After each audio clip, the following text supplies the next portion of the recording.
Welcome back mga kaaldab. Ito na naman po ang inyong lingkod, si Mr. Destiny at magbibigay po tayo ng pinakamainit na update po ngayon sa social media.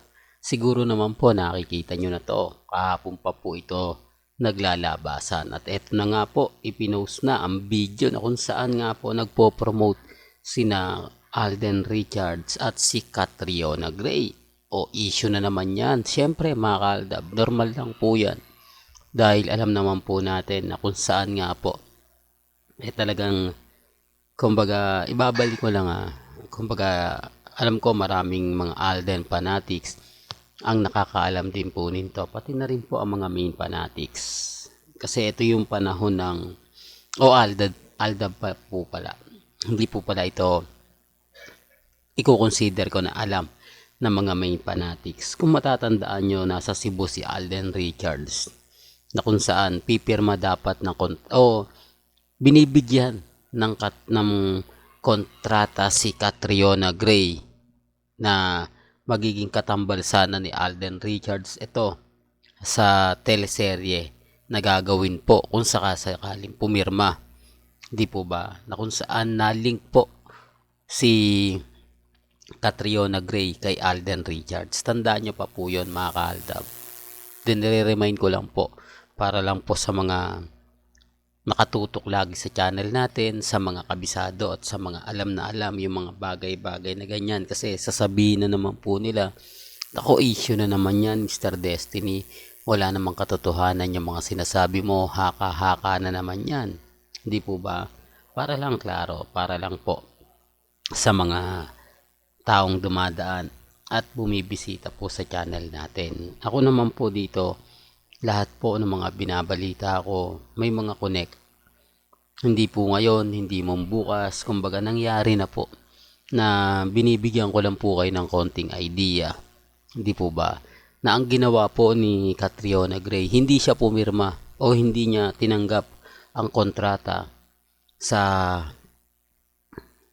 GMA Kapuso. At ang kontrata nga po, kinuha niya sa ABS-CBN. Natatandaan niyo po yon. Ngayon mga kaaldab, ito na naman ang issue kay Catriona at kay Alden. Normal lang yan, di po ba sinasabing hiwalay na nga po raw ito sa kanyang boyfriend o kasintahan. Ito yung mga issue na hiwala yan ngayong February. Di ko alam mga kaaldab, syempre ipagdidikit yan para mabenta. Di po ba alam nyo naman po yung mga website, di po ba, at sasamantalahin naman ito ng GMA Kapuso. Di po ba na makuha si Catriona. Alam mo yung sa totoo lang po, ang dami po kasi mga nagtatanong, ang dami kasing mga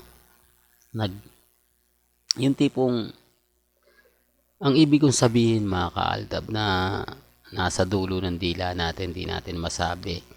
Yung point na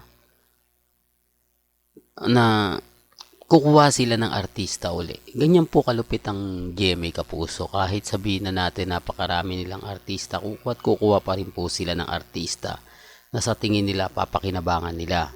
Na sa tingin nila mag-aangat at talagang, di po ba, kung hindi po nila to nakuha dati, baka ngayon makuha na nila dahil wala na nga pong network o wala na nga po ang ABS-CBN. Yan ay base po sa mga nakakalap nating impormasyon at base rin po ito sa mga impormasyong nakukuha natin sa mga website at sa Instagram. Pero bago natin ituloy itong magandang update natin, kung bago ka lang sa channel na to at isa kang true-blooded Aldab Nation na nagmamahal po kila Mengay at Isoy, tama po ang channel na pinuntahan mo. Kaya consider na po kitang bagong subscriber. At huwag mo kalimutang i-share ang mga video po natin sa mga mamis, sa mga titas, at sa mga senior. Sa ngayon mga kaaldab, issue to. Di po ba? Tapos ipinost po ito ni Alden Richards pero hindi po siya kasama.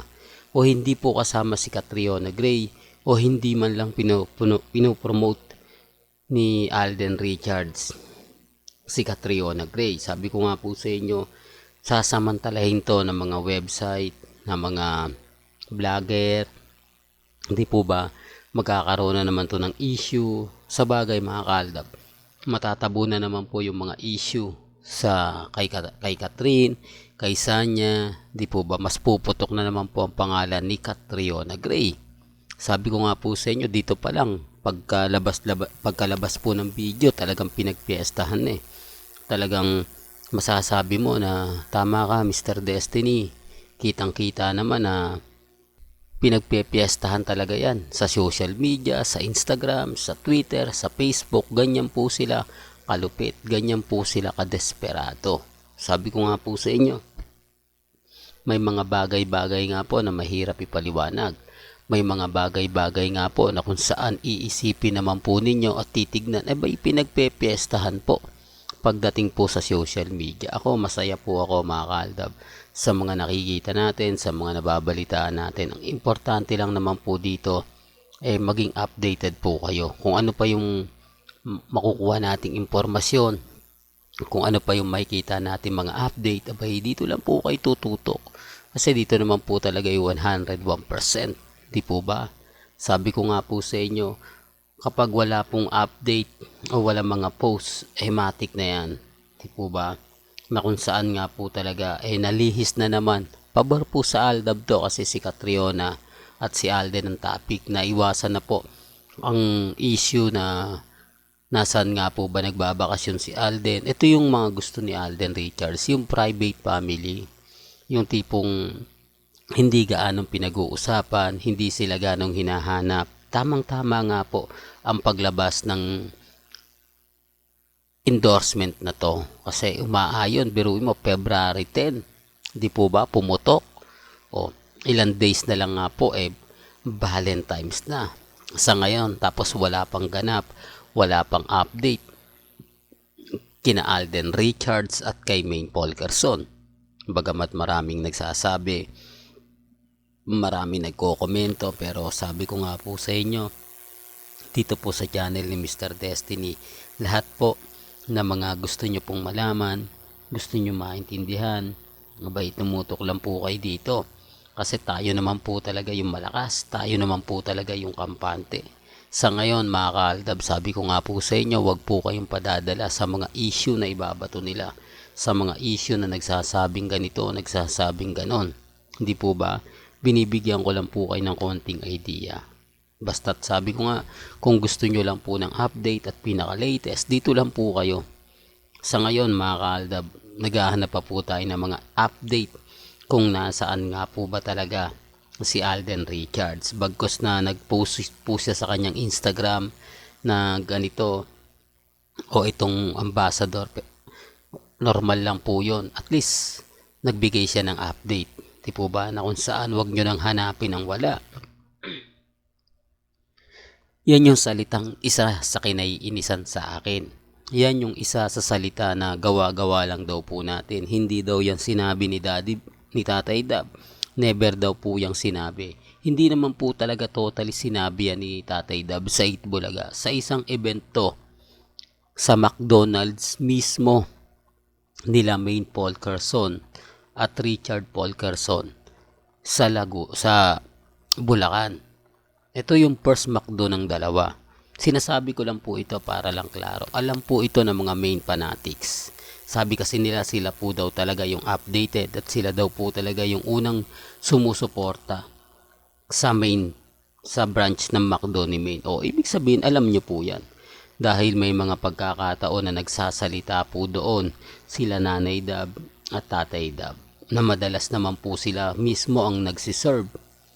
Hindi po ba? Sinasabi ko lang po ito para lang po klaro. Alam ko maraming babatikos, alam ko maraming mga Maine fanatics magsasabing hindi totoo yan, pero mas marami po ang nakakaalam na mga Maine fanatics.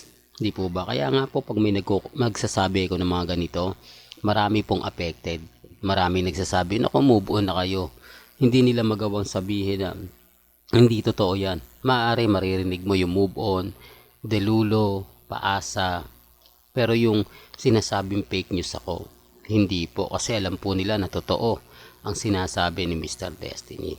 Well, hanggang dito na lang po ang ating latest updates. Kaya kung gusto nyo pa po ng pinaka-latest at sariwang update. Abay, tumutok lang po kayo dito po sa channel ni Mr. Destiny para updated po kayo sa mga latest at sa mga bagong video po na ilalabas po natin sa social media. Hanggang sa muli, salamat po sa panonood at pakikinig.